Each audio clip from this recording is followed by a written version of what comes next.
제가 한 영화를 봤는데요. 두 할아버지가 동시에 한 병원, 한 병실에 입원하셔서 생면부지 모르는 사람이 한 병실에 함께 지내게 됐습니다. 그런데 이 두 분이 사실은 중한 병을 갖고 계셨습니다. 그래서 사실 수 있는 날이 그렇게 길지 않았어요. 처음에는 모르는 사이였기 때문에 한 방에 있는 것이 서먹서먹했는데요. 시간이 지나면서 좀 친해졌습니다. 그러면서 이 두 분이 우리가 이 병원에 누워 있을 것이 아니라 하고 싶은 일을 좀 하면 좋겠다, 이렇게 의기투합했습니다. 그래서 이 두 분이 우리가 육신의 죽음을 맞기 전에 해야 될 일들을 적으셨어요. 뭐 이런 것도 있습니다. 아프리카에 가서 사냥하기, 뭐 이런 것도 있고요. 그 다음에 바다에 가서 큰 물고기를 잡는 일, 그 다음에 뭐 스카이다이빙 하는 일, 뭐 이렇게 여러 가지를 적습니다. 그리고는 그 일들 중에 자신들이 할 수 있는 일을 하나하나 해나갑니다. 여러분, 버킷리스트라는 게요, 죽기 전에 내가 꼭 해야 될 일들을 리스트를 작성하는 거예요. 그게 바로 버킷리스트입니다. 오늘 본문에 보시면요, 예수님이 이제 그 병사들에게 잡히시기 며칠 전이에요. 다시 말씀드리면 이제 며칠 후면 군사들에게 잡히시게 되고 그리고 십자가를 지시게 되는 거예요. 육신의 죽음을 당하시게 되는 겁니다. 그 육신의 죽음의 순간 며칠 전에 예수님께서 오늘 본문의 일들을 해 나가고 계시는 거예요. 굳이 이름을 붙이자면 오늘 본문을 통해서 예수님의 버킷리스트가 무엇이었는가를 우리가 한번 좀 살펴볼 수 있을 것 같습니다. 예수님은 무엇에 관심을 가지셨던가? 여러분, 육신의 죽음 이전에 꼭 해야 될 일을 리스트까지 적어서 실행한다는 것은 그 일들에 얼마나 많은 관심을 가지고 있었는가를 보여주는 것 아니겠습니까?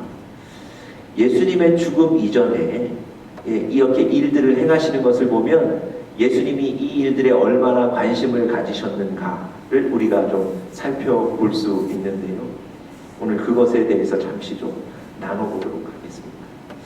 첫 번째로요, 예수님은 사람을 세우시고 일으키시는 데 관심이 있으셨습니다. 예수님은 사람을 세우시고 일으키시는 데 관심이 있으셨습니다. 예수님은 사람에 관심이 있으셨다는 거예요. 오늘 우리 본문에 보시면요, 예수님이 나병 환자 시몬의 집을 방문하셔서 그를 만나시고 또 그를 위로하시고 그를 위해서 기도해 주십니다. 사실은 나병 환자 시몬의 집을 방문하셨지만 시몬만 만난 게 아니시고요, 그 동네에 잔치를 벌이신 거거든요. 그래서 그 동네에 많은 사람들이 그 집에 함께 참석했고 예수님을 만나는 거예요. 예수님이 육신의 죽음을 얼마 앞두지 않고 사람들을 만나셔서 그들과 교제하시고 그들을 위로하시고 그들을 세우시고 그들을 위해 기도하셨다는 겁니다. 예수님의 관심은 바로 이 사람들이었어요.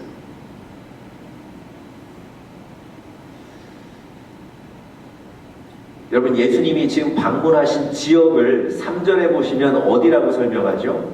예수께서 베다니를 방문하셨다고 얘기합니다. 베다니. 이 베다니라는 지역은요, 슬픔의 집 라는 뜻이 있습니다. 실제로 그 예루살렘에서 한 3km 정도 떨어진 곳에 이 베단이라는 지역이 있는데요. 이곳에는 가난한 사람, 소외된 사람, 어려운 사람들이 많이 살았다 그래요. 네. 그래서 그 이름의 뜻대로 사실 뭐 기쁘고 즐겁고 행복한 뭐 그런 곳이었기보다는 사실 슬픔이 많았던 곳이었습니다. 여러분, 시몬의 집을 방문하셨는데 그 시몬 앞에 수식어가 뭐라고 붙었죠? 나병 환자 시몬이라고 붙었거든요. 실제로 이 시몬은요, 나병에 걸렸던 사람입니다. 그리고 이 베다니 지역에는요, 나병 환자들만 모여 사는 그런 동네가 있었다 그래요. 그래서 이 시몬이 나병 환자였고 바로 베다니에 살고 있는 것입니다. 여러분, 예수님이 바로 그런 곳에 찾아가신 거예요. 이제 며칠 후면 십자가 그 고통을 당하셔야 하는데 그 며칠 전에 소외되고 가난하고 힘들고 문제가 있는 그 사람들 찾아가셔서 그들을 만나시고 위로하시고 기도하시고 일으켜 주시고 계신 것입니다. 여러분, 예수님은 그것이 관심이셨어요. 누가복음에 보시면 예수님이 제자들과 함께 나인성이라는 곳을 방문하셨습니다. 그런데 나인성을 지나가시다가 마침 장례식이 열리는 장면을 목격하시게 돼요. 그런데 그 장례식이 사실 너무 가슴 아픈 장례식이었습니다. 물론 모든 장례식이 그렇겠지만 예수님이 보신 장례식은 남편 잃고 한 어머니가 아들 하나 키우고 계셨는데 그 아들이 이 어머니보다 먼저 세상을 떠나게 된 거예요. 어머니가 믿고 있던 그 아들 하나를 먼저 하늘로 보내야 되는 그런 슬픈 장례식이었습니다. 여러분, 예수님이요, 그 어머니의 마음을 아셨어요. 예수님이 그 장례식을 슬프다 그렇게 생각하고 지나치신 게 아니고요. 예수님이 깊은 슬픔에 빠져 있는 그 어머니의 마음을 아시고 보셨습니다. 예수님은 그 어머니의 마음에 깊은 관심을 가지셨어요. 그래서 그냥 지나치지 않고요, 그 어머니에게로 다가가셨습니다. 그 아들의 시신이 안치되어 있는 관 앞으로 가셨어요. 그리고 그 관에 손을 대셨고요. 그리고 그 죽었던 아들을 일으켜 주셨습니다. 여러분, 예수님은요, 그 어머니의 깊은 슬픔, 그 마음에 관심이 있으셨던 거예요. 그래서 그냥 지나치지 않고 그 어머니의 문제를 해결하셨습니다. 그 어머니 인생의 가장 슬픈 날이 인생의 가장 기쁜 날로 예수님 때문에 변화된 줄 믿습니다. 예수님이 관심이 있으셨거든요. 여러분, 유대 율법에 시신에 손을 대는 건요, 아주 부정한 일이에요. 그래서 그 일 때문에, 그 부정한 것 때문에 사실은 피해를 당하게 되어 있습니다. 그런데 예수님께서 그 관에 가서 그 시신에 손을 대신 거예요. 사람들이 다 지켜보고 있는데 그 부정한 일을 하신 거예요. 그것 때문에 예수님은 이런저런 피해를 당하실 수 있습니다. 그럼에도 불구하고 그 부정한 일을 하신 이유가 뭐겠습니까?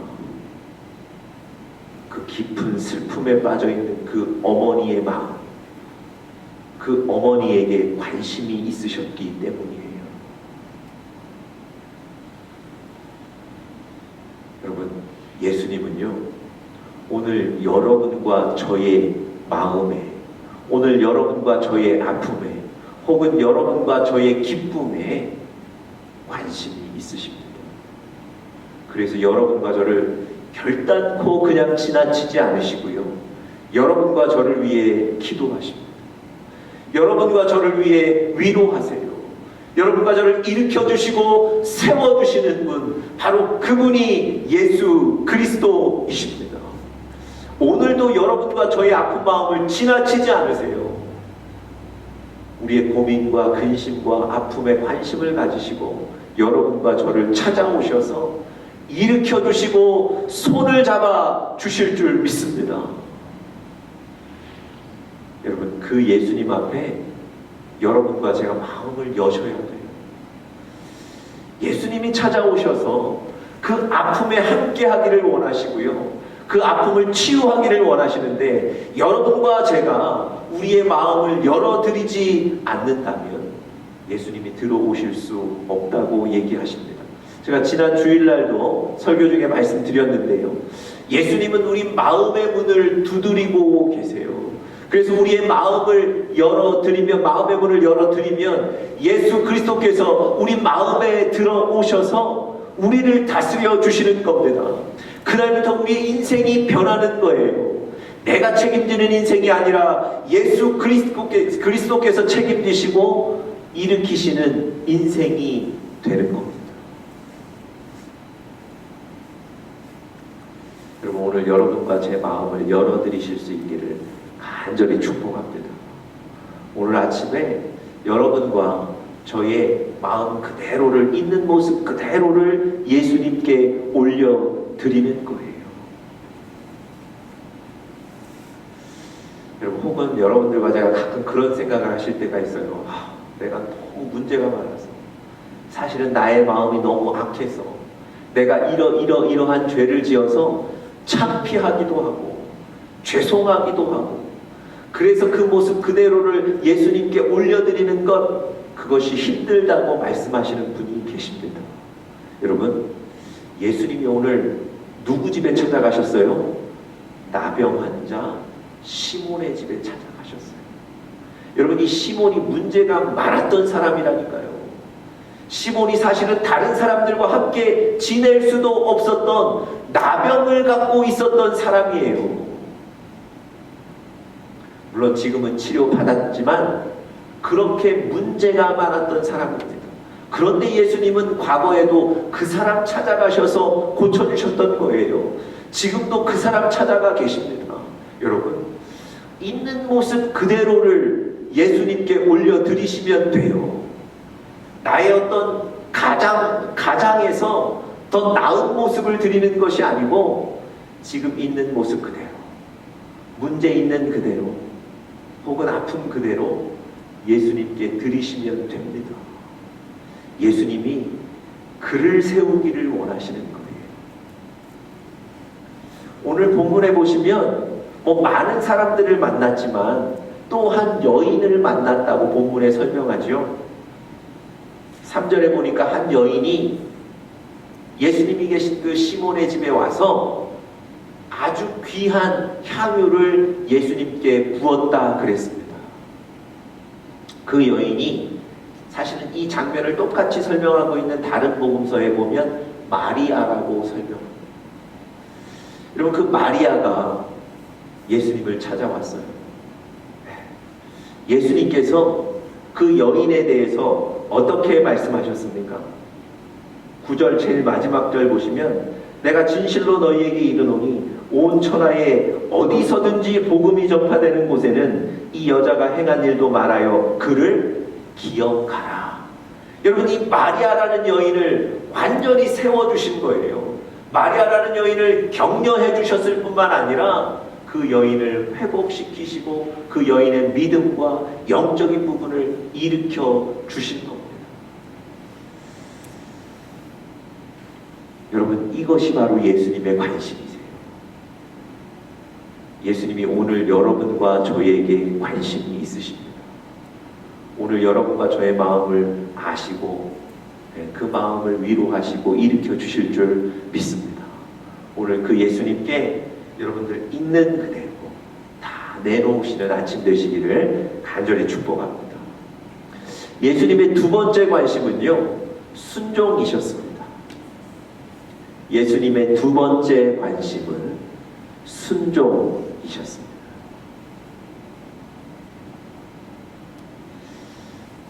마리아가 오늘 예수님 앞에 나와서 아주 귀한 향유를 예수님께 부었다고 말씀드렸어요.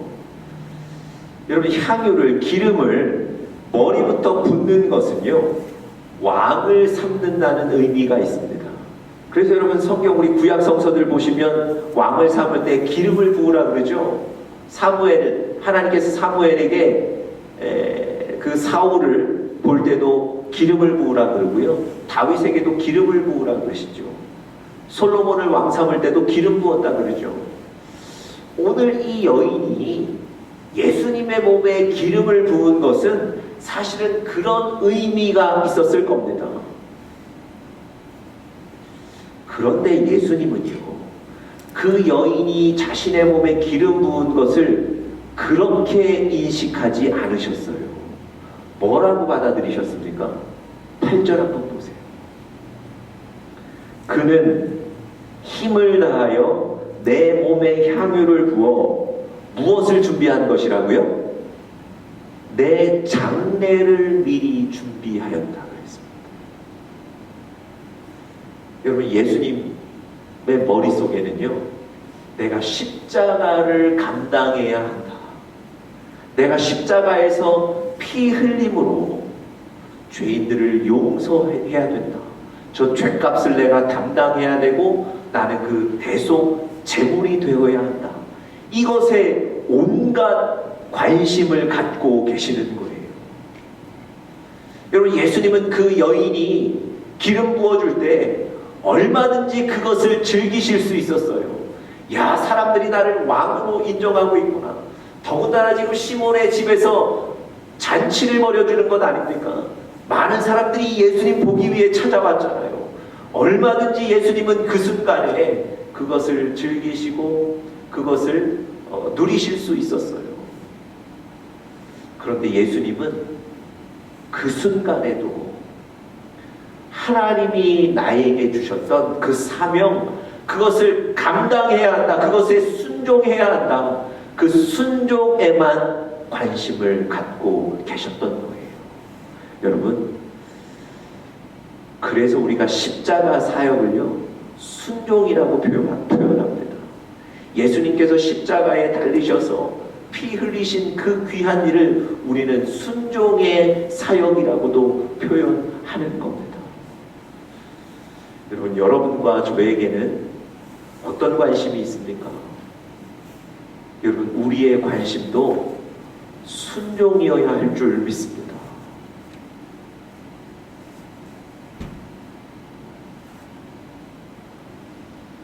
어떻게 하나님이 주신 사명에 여러분 순종하며 나갈 수 있을까요?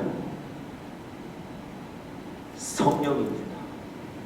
우리가 올해 성령으로 강한 교회가 되기를 계속 소원하면서 말씀도 나누고 요즘 오순절기도 캠페인도 계속 여러분들이 진행하고 계신데요, 순종으로, 성령으로만 여러분과 제가 순종을 감당할 수 있습니다. 하나님께서 여러분과 저에게 주신 말씀들 많은데요, 우리가 사실은 그 말씀대로 살아가기 위해 노력하는데 안 되는 경우들이 많습니다. 그래서 내려놓고, 그래서 중단하고, 아니 그래서 아예 관심을 끊는 경우들이 많은데요, 여러분, 바울도 디모데에게 뭐라고 얘기합니까? 성령을 통해서 내가 너에게 가르친 아름다운 것을 지키라, 이렇게 말하거든요. 성령으로 말미암아, 성령을 통해서 여러분과 제가 하나님의 말씀에 순종하며 살 수 있습니다. 여러분, 날마다 성령을 구하십시오.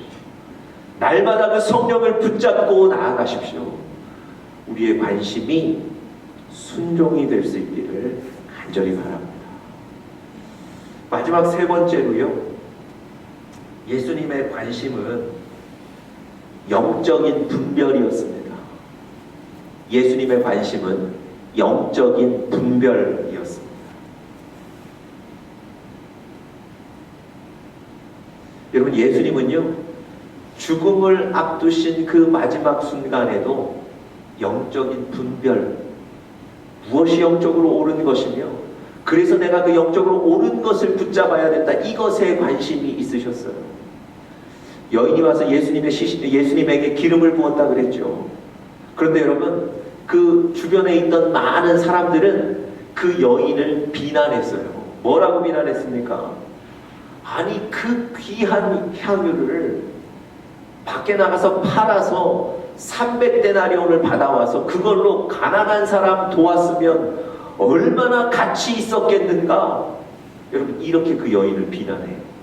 여러분 300데나리온이라는 그 액수는요, 한 사람이 1년 동안 일해서 벌 수 있는 그 품삯이랍니다. 여러분 300데나리온이 적지 않죠. 아마도 그 여인이 부은 그 향유가 그만큼 가치 있었던 것 같아요. 그런데 이 여인이 그 가치 있는 향유를 부은 거예요. 여러분 이 주변 사람들의 이 비난이나 비웃음이 사실은 이해가 됩니다. 인간적으로 합리적일 수 있어요. 얼마나 많은 사람들 빵 사줄 수 있었겠습니까?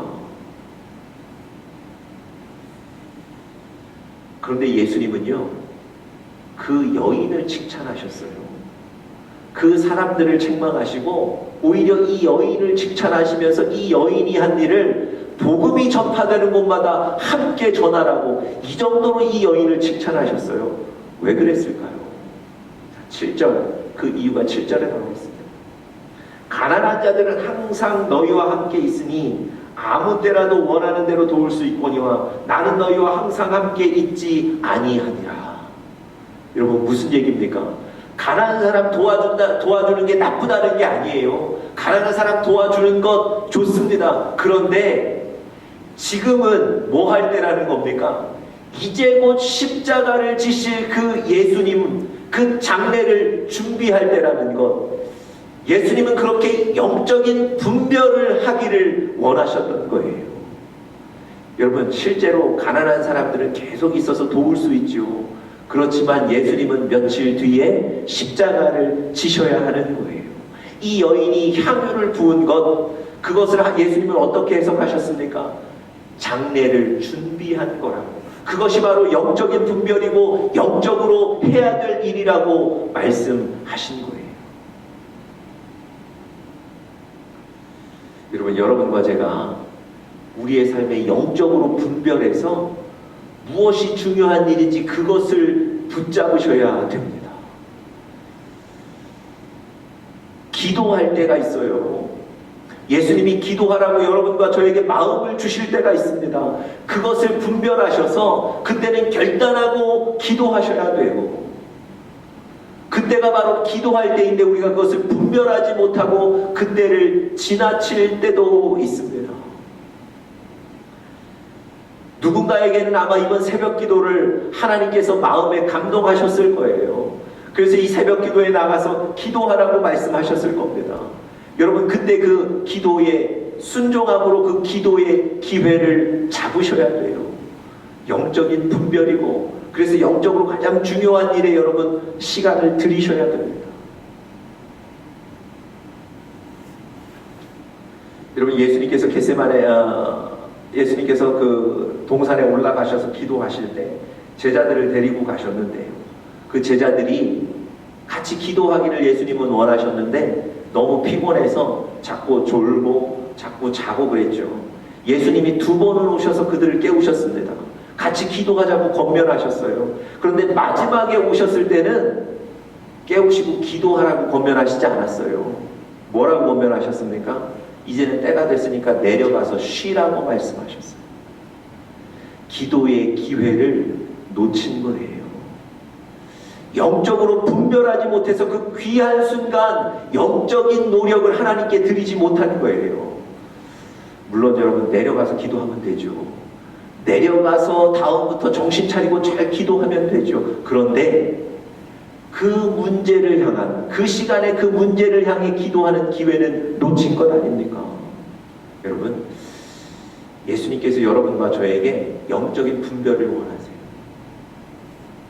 영적으로 분별해서 영적으로 가장 귀한 것에 시간을 드리는 이 일, 이것을 여러분 예수님이 원하셨고 또 우리가 해야 될 일입니다. 여러분 오늘 여러분과 제가 예수님이 마지막 순간에 관심을 가지셨던 그 3가지를 기억하면서 우리도 이 땅을 살아가면서 그 세 가지의 관심을 가지고 살아가는 여러분과 제가 될 수 있기를 간절히 축복합니다.